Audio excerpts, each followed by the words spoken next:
Can you solve this linear algebra question from Gateda 2025? Hello, welcome to episode 16 of Solve With Me, a series where we tackle problems from CS and maths. This is today's question. Let A be equal to this, where In is the n cross n identity matrix and X is an n-dimensional vector with X transpose X equal to 1. Then which of the following options is or are correct? Pause the video to first give the question a try yourself.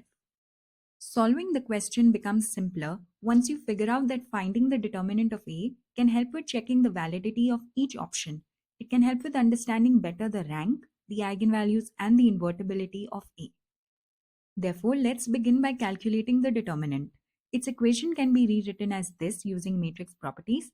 It can further be rewritten as this since the determinant of an identity matrix is always 1. For n greater than 1, the determinant of x times x transpose is equal to 0.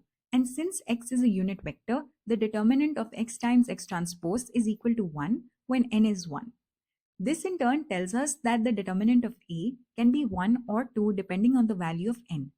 We will now go through each option to check which ones are correct. Here's option A.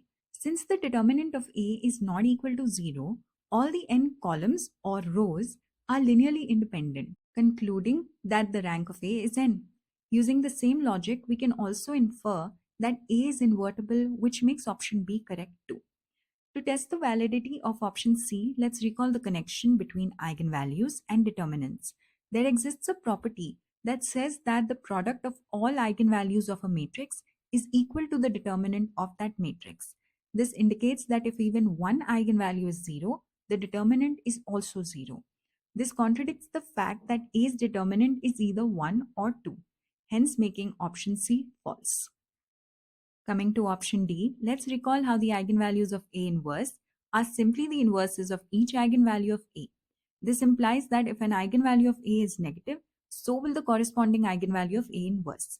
Using the product property we just discussed to solve option C, we can infer that if one of the eigenvalues of A is negative, the determinant will also be negative, which as we already know is not the case. This means that no eigenvalue of A is negative, which further indicates that no eigenvalue of A inverse is negative either, making option D false. Therefore, according to our analysis, the answers to today's question are options A and B.